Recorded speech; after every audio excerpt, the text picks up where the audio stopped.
Hello hi ನಮಸ್ತೆ welcome back to food media. ನಾನು ಸೌಮ್ಯ.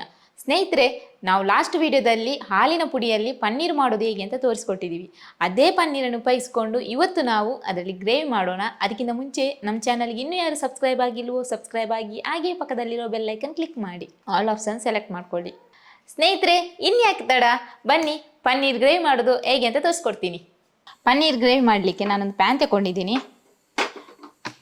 ಅದಕ್ಕೆ 3 ಟೇಬಲ್ ಸ್ಪೂನ್, ನಾನು ತೆಂಗಿನೆಣ್ಣೆ ಯೂಸ್ ಮಾಡೋದು. 3 ಟೇಬಲ್ ಸ್ಪೂನ್, ನಿಮ್ಮಲ್ಲಿ ಯಾವ ಎಣ್ಣೆ ಉಂಟು ಅದು ಯೂಸ್ ಮಾಡಿ. ಬೆಳ್ಳುಳ್ಳಿ ಒಂದು 5 ಎಸಳು. ಈರುಳ್ಳಿ ದೊಡ್ಡದಾದರೆ ಅರ್ಧ ತಗೊಳ್ಳಿ, ಸಣ್ಣದಾದರೆ 1 ಇಡಿ ಹಾಕಿ. ಚೆನ್ನಾಗಿ ಇದನ್ನೊಮ್ಮೆ ಫ್ರೈ ಮಾಡಿ.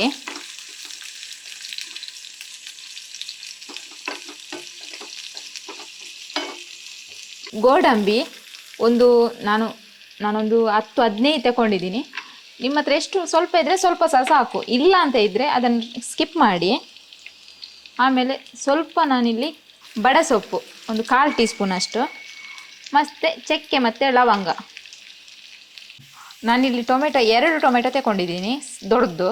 ಸಣ್ಣದಾದರೆ ಒಂದು 3 ತಗೊಳ್ಳಿ. ಒಂದು 15 ಕಾಳಷ್ಟು ಕಾಳು ಮೆಣಸು,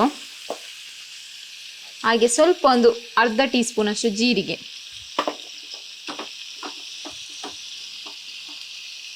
ಹಾಗೆ ಇದು ಖಾರಕ್ಕೆ ಹಸಿಮೆಣಸಿನಕಾಯಿ 3 ತಗೊಂಡಿದ್ದೀನಿ. ನಿಮಗೆ ಖಾರ ಸ್ವಲ್ಪ ಜಾಸ್ತಿ ಬೇಕು ಅಂತಿದ್ದರೆ 4-5 ಹಾಕೋದು. ಇದೀಗ ಚೆನ್ನಾಗಿ ಫ್ರೈ ಆಗಬೇಕು. ಇದು ಟೊಮೆಟೊ ಉಂಟಲ್ಲ ಎಲ್ಲ ಬೆಂದು ತುಂಬ ಬೇಯಬೇಕು, ಅಷ್ಟು ಬೇಯಿಸ್ಕೊಳ್ಳಿ.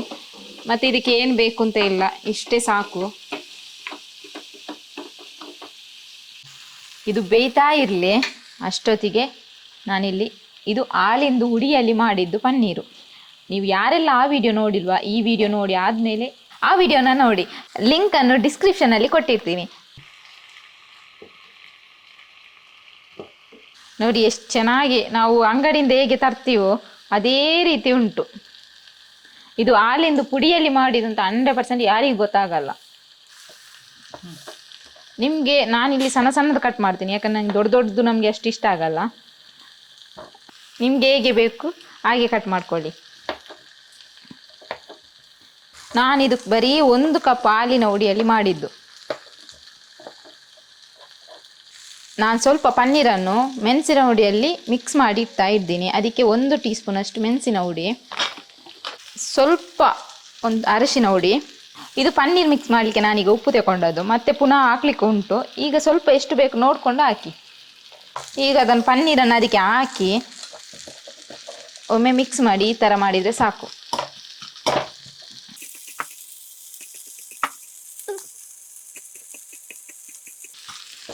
ಇಷ್ಟು ಮಾಡಿಟ್ಕೊಂಡು ತೆಗೆದಿಡಿ. ನೋಡಿ, ಇಷ್ಟು ಚೆನ್ನಾಗಿ ಬೆಂದರೆ ಸಾಕು ನಮಗೆ. ಈಗ ಇದನ್ನು ಆರಲಿಕ್ಕೆ ಬಿಡೋಣ. ನಾನು ಇದನ್ನು ಇನ್ನೊಂದು ಪ್ಲೇಟಿಗೆ ಹಾಕ್ಕೊಳ್ತಿದ್ದೀನಿ. ಇದು ಸ್ವಲ್ಪ ಆರಿದ ನಂತರ ನಾವು ರುಬ್ಬೋಣ. ನಾನೀಗ ಅದೇ ಪ್ಯಾನಿಗೆ 2 ಟೀ ಸ್ಪೂನ್ ಅಷ್ಟು ಎಣ್ಣೆ ಹಾಕ್ಕೊಳ್ಳಿ. ಅದು ಸ್ವಲ್ಪ ಬಿಸಿ ಆದ ನಂತರ ನಾವು ಆವಾಗಲೇ ಮಿಕ್ಸ್ ಮಾಡ್ಕೊಂಡಿದ್ದೀವಲ್ವ ಆ ಪನ್ನೀರನ್ನು ಈಗ ಅದಕ್ಕೆ ಹಾಕ್ಕೊಳ್ಳೋಣ.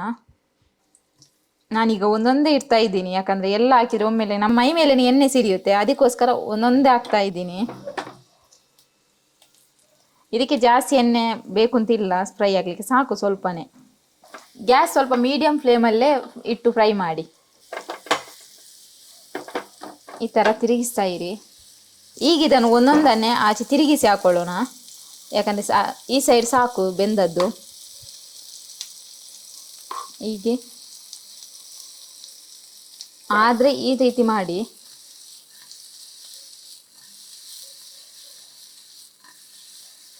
ಆ ಥರ ಆಗಲಿಲ್ಲ ಅಂದರೆ ಹೀಗೆ ಮಾಡಿ ತಿರುಗಿಸಿ, ಒಂದು ಸ್ಪೂನ್ ಇಟ್ಕೊಂಡು.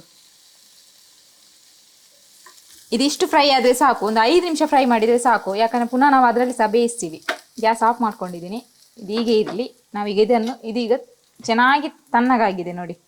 ಒಂದು ಮಿಕ್ಸಿ ಜಾರಿಗೆ ಎಲ್ಲವನ್ನು ಹಾಕಿ ಚೆನ್ನಾಗಿ ಕಡಿಬೇಕೀಗ. ಸ್ವಲ್ಪ ಇದಕ್ಕೆ ಎಷ್ಟು ಬೇಕು ನೋಡಿಕೊಂಡು ನೀರು ಹಾಕಿದರೆ ಸಾಕು.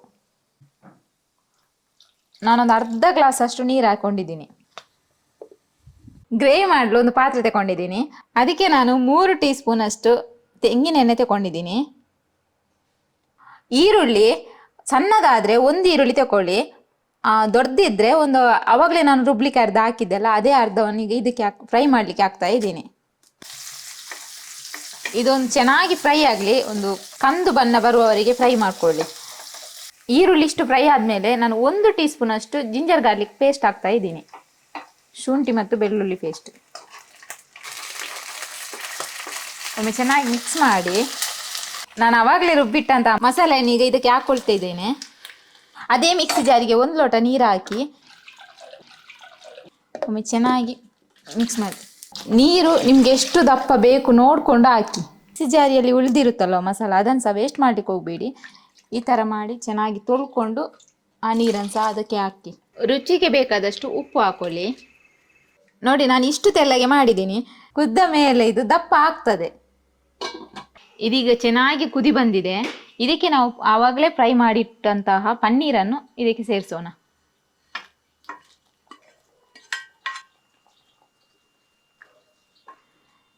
ಈಗ ಮುಚ್ಚಳ ಮುಚ್ಚಿ ಲೋ ಫ್ಲೇಮಲ್ಲಿ ಒಂದು 5 ನಿಮಿಷ ಹೀಗೆ ಬೇಯಕ್ಕೆ ಬಿಡೋಣ.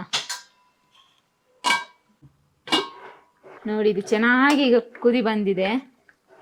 ಪನ್ನೀರ್ ಸಹ ಆವಾಗಲೇ ಅರ್ಧ ಬೆಂದಿತ್ತು, ಈಗ ಪುನಃ ಇದರಲ್ಲಿ ಸಹ ಚೆನ್ನಾಗಿ ಬೆಂದಿದೆ. ಸೂಪರ್ ಆಗಿ ಉಂಟು. ಟೇಸ್ಟ್ ಅಂತೂ ಚೆನ್ನಾಗಿರ್ತದೆ. ಇವಾಗ ಉಪ್ಪು ನೋಡ್ಕೊಳ್ಳಿ, ಉಪ್ಪೇನಾದರೂ ಸಪ್ಪೆ ಅಂತ ಇದ್ದರೆ ಸ್ವಲ್ಪ ಹಾಕ್ಕೊಳ್ಳಿ. ಈಗ ನಾನು ಇದಕ್ಕೆ ಕಸೂರಿ ಮೇಥಿ ಇದನ್ನು ಕೈಯಲ್ಲಿ ಸ್ವಲ್ಪ ಈ ಥರ ಮಾಡಿ ಹಾಕಿ. ಇದು ಸ್ಮೆಲ್ ಮತ್ತು ಟೇಸ್ಟ್ ಚೆನ್ನಾಗಿ ಕೊಡ್ತದೆ. ರೆಡಿ ಆಯಿತು, ನಮ್ಮದು ಪನ್ನೀರ್ ಗ್ರೇವಿ ರೆಡಿ. ಇದು ನಮಗೆ ಗೀ ರೈಸಿಗೆ ಅಥವಾ ಚಪಾತಿ, ಪರೋಟ, ಪೂರಿ ಎಲ್ಲದಕ್ಕೂ ಸೂಪರ್ ಕಾಂಬಿನೇಷನ್. ಒಮ್ಮೆ ಟ್ರೈ ಮಾಡಿ, ತುಂಬ ಈಸಿಯಾಗಿ ಮಾಡ್ಬೋದು. ನೋಡಿದ್ರಲ್ಲ ಸ್ನೇಹಿತರೆ, ಇದು ತುಂಬ ಈಸಿಯಾಗಿ ಮಾಡುವಂಥ ಪನ್ನೀರ್ ಗ್ರೇವಿ ರೆಸಿಪಿ ಆಗಿತ್ತು. ಈ ವಿಡಿಯೋ ಇಷ್ಟ ಆಗಿದ್ದಲ್ಲಿ ಒಂದು ಲೈಕ್ ಮಾಡಿ, ಹಾಗೆ ಚಾನಲ್ಗೆ ಸಬ್ಸ್ಕ್ರೈಬ್ ಆಗಿ.